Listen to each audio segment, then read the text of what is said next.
back to the Lars Larson Show. Hey, welcome back to the Lars Larson Show. My pleasure to be with Amy Swearer, who's a senior legal fellow at Advancing American Freedom. Amy, welcome back to the program after far too long.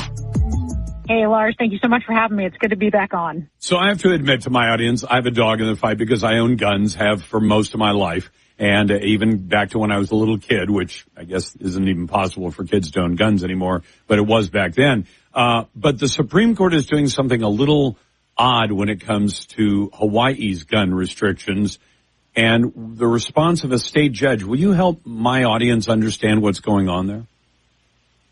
Well, so there's a lot going on in Hawaii over the last couple of years with respect to guns. This really starts, if you recall, a couple of years ago with the Bruin decision, New York State Rifle and Pistol Association versus Bruin. The too long didn't read on that is the Supreme Court told the state of New York, actually, you do have to issue concealed carry permits to ordinary law-abiding citizens. There has to be some mechanism for them to be able to carry in public. And this implicated other states as well, including Hawaii, which notoriously had entire counties that had never issued a single concealed carry permit ever. Well, Hawaii, of course, didn't roll over and say, okay, we now accept the reality of the Second Amendment. They said, bet. We'll give out concealed carry permits. We're going to make it expensive and time-consuming, and also we are going to pass a bunch of laws that essentially make those carry permits useless. So you had one of those laws. Think of public stores, right? Stores, restaurants, places open to the public. The state switched the default rule for carry. So normally in every other state for the history of the United States, if a store didn't want you to carry in their store, they would what? They would put up a sign that said, no carry allowed. Well, Hawaii said, we're flipping that. We're gonna make it so that we are presuming that you can't carry in any store unless the store puts up a sign saying, actually, you can carry here. And as you might guess, nobody does that. And so effectively everywhere is off limits for concealed carry permit holders. And so the most recent case we had this summer was a case called Wolford that dealt with this law that helped make concealed carry permits in Hawaii useless. Unfortunately, you had the Supreme Court strike that down, sort of bop Hawaii over the head, give a passing shot at a previous Hawaii Supreme Court opinion where the Supreme Court of Hawaii had said, well, we don't really have to abide by the Second Amendment because it conflicts with, I kid you not, the spirit of aloha.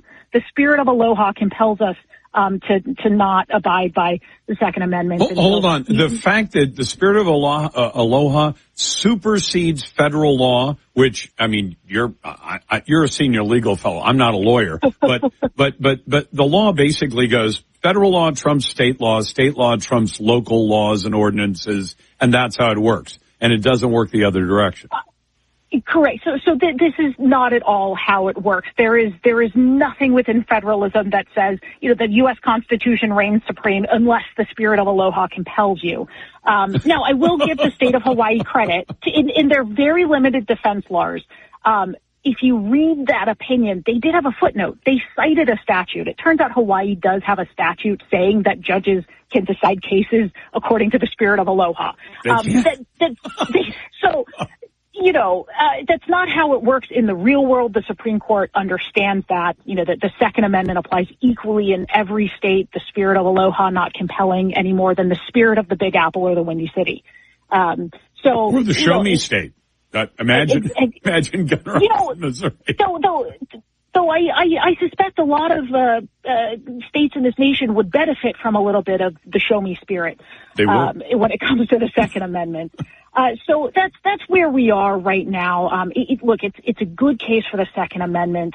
Unfortunately, it's pretty limited in scope, right? This is a type of law that didn't exist anywhere outside of Hawaii, had never been implemented anywhere else. And I don't think for one second that Hawaii is now at this point going to say, okay, you're right, we'll do better. They're still going to find every way they can to circumvent this and to keep as many ordinary Hawaiians, even those who spend the time, money, and resources to get their concealed carry permit. They're going to keep trying to find ways to circumvent this ruling, just like they did Bruin. So this will be a repeated issue, and that's unfortunate. It is, because, Amy, you know what I'm afraid of? I don't smoke cigarettes, but I've, people in my family who do.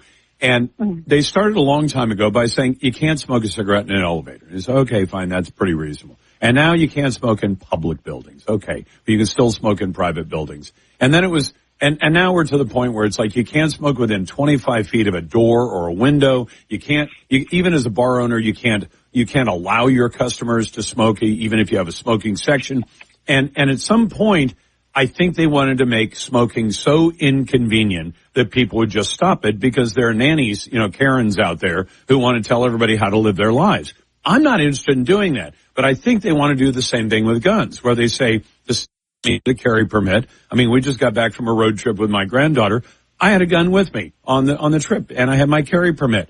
But if they make it inconvenient enough, saying, if you happen to drive within 1,000 feet of a school, and you get pulled over, you're violating the law, and you can't walk into a store, and like the Hawaii rule, you've got to go in and ask the owner of the store, would you mind if I carry my gun into your store, and get permission first. And of course that requires you to leave your gun somewhere while you walk in, because otherwise you'd be violating. They're just trying to make it very, very inconvenient, to the point where people just say, I'm not going to take my gun with me, because if I do, every other step I'm going to have to stop and ask for permission or beg for forgiveness or something. So I'll just leave it at home. I think that's where they want to go.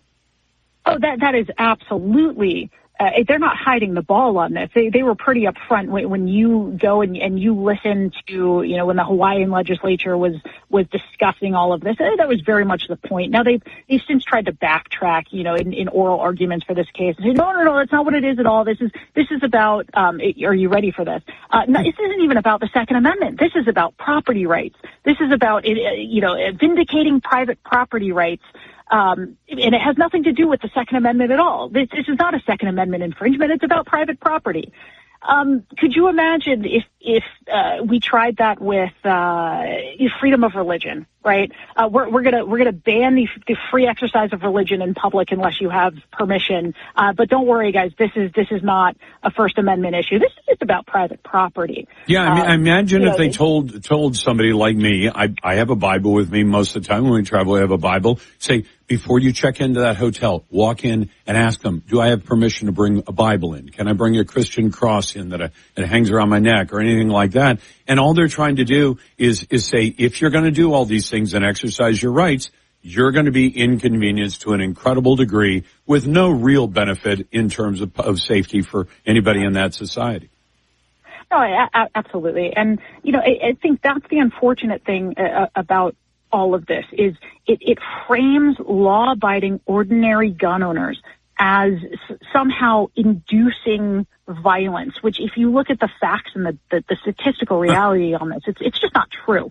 No, it's not true. And in fact, the gun-free zones in America, as Dr. John Lott would tell you, that's where the majority, 94% of all the mass shootings happen in those so-called gun-free zones. And the ones that aren't gun-free are a very safe place to be. That's Amy Swearer from Advancing American Freedom. Amy, it's always a pleasure. You're listening